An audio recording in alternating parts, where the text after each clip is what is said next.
What's going on, everybody? It is March 30th. I'm just kidding. It is April 2nd, 2018. Hope everyone is doing well and they had a great weekend. So today we're going to be talking about the third basic principle of a mix. Last week I covered the depth and the width of a mix. Today we're going to be covering the height.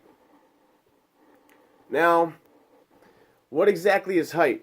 How the hell do you achieve height in music? How does music have height? How does it sound tall or not tall, you know? Basically, it's simple. It's how you compose the sounds, what sounds you choose in the frequency spectrum. Basically, we could break things up into a low end, mid-range, and high end. So we're going to start off with low end first.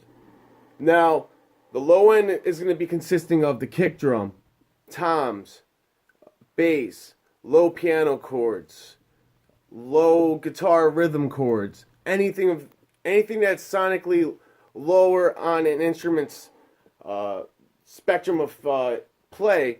You know, so if the piano would be the left side of the piano, or lower on the guitar neck. You know, so each sound is going to have a low and high pitch. So what we're focusing on right now is the low pitch, low end, the frequencies. It's all the same thing. When you hear low end, low frequencies, deep end, the bass, we're talking about the low end. So now I don't know the exact numbers, so you know, I could be wrong about this, but let's say the low end probably ranges anywhere from 20 hertz to about 2,000, probably about 2,000 kilohertz. All right, that's what my gut's telling me.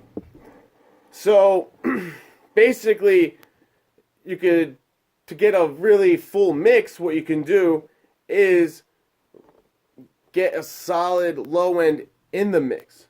That will be the foundation of a song, just like building a house. You need a solid foundation. A song is, in this context, is just very similar. You need a groovy bass, or it's a deep, hard-hitting 808, or it's a dancey groove. Whatever it is, it needs to serve a purpose. Now, being the engineer, you decide what that purpose is. Is it going to drive the song, or is it going to be more of a glue? Is it going to do both?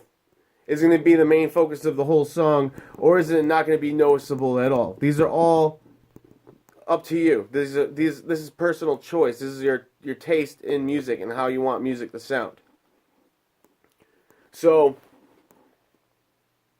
with that said, you look at someone's song like I remember listening to, I can't remember what pop song it was, but it was more of a ballad where there's piano, a girl singer with like a really pretty voice, some strings, and it actually had dance drums, yeah.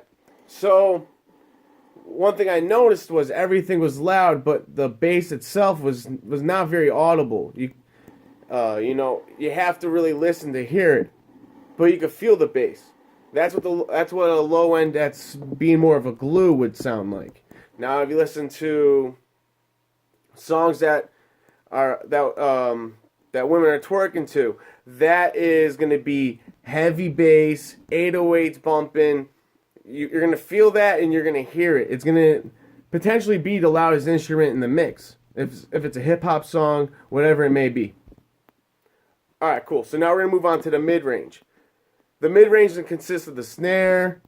It's going to consist of the lead vocals, maybe guitars, mid-range piano, pads, hip-hop samples, anything of that nature. Alright? Now, same thing as I said before. If you're kind of deciding what is the purpose of what the low end's going to do, you have to decide what the purpose of the mid-range is. Is it going to be something that's going to make the mix sound fuller? Is it going to make it sound more colorful and warm? You know, if you're going to have a cool song, you might not want a lot of mid-range. If you want a warm song, you might want more of the mid-range present or felt in the mix. Definitely need a badass sounding snare, no matter what genre it is. I'm going to be saying this often. No exception. Always have a nice sounding snare. It doesn't have to be a crazy powerful snare. It just needs to have presence. It needs to make sense. And it needs to cut through the mix. Now, this is also where a lot of the intelligence in a mix is going to come through, as far as the vocals of the vocals.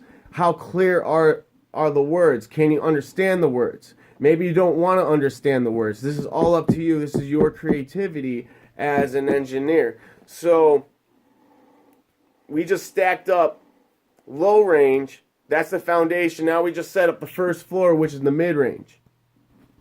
Now we just need to put on a ceiling. So that is the high end, the high frequencies. That's the hi-hats. That's the lead instruments. Maybe that's a bell. Maybe it's a flute. Maybe it is a lead synth sound or girly vocals. Any type of sample that's really bright. Anything of that nature. All right, so you need that, because that's going to be what makes everything sound complete. It's going to make it sound definitely more appealing to the ear. We like high end naturally as humans. So something to keep in mind is if you have too much high end and not enough low end, it might sound piercing. You don't want that necessarily. So you got to be conscious of that.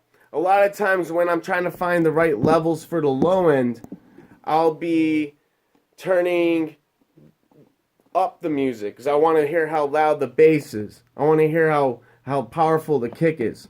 And when I'm trying to set the volumes or the high frequencies, I'll be listening to it at a low pitch or a low volume, and I can hear the high textures way more clearly.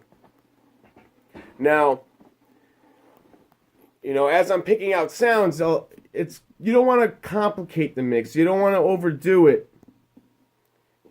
Everything that you have in the mix should have some type of purpose, whether it's a background sound that's adding more depth, making everything else sound closer to the listener, or perhaps it is, you want a bright high end, and so you layer that up a bunch, and then maybe you do one less layer for the mid-range and you do one even less layer for the low range. It's all up to you.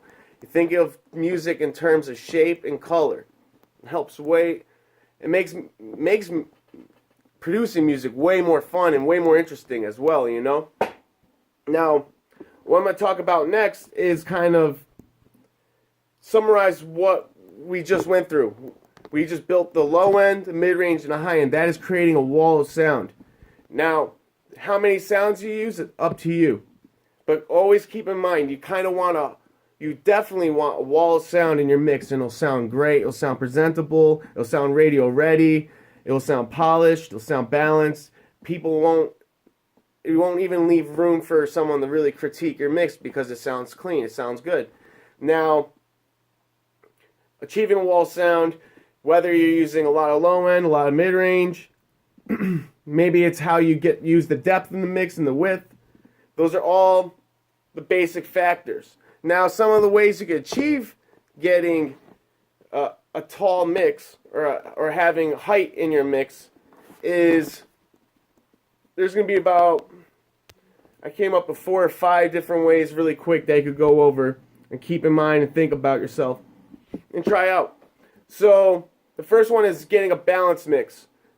So one way you could achieve height in a mix is having each instrument kind of set to a peak point. So maybe you don't want each sound to go over 12 decibels when you're mixing. So when you're setting all the volumes, whether it's the kick might constantly hit at 12, same with the snare, but then the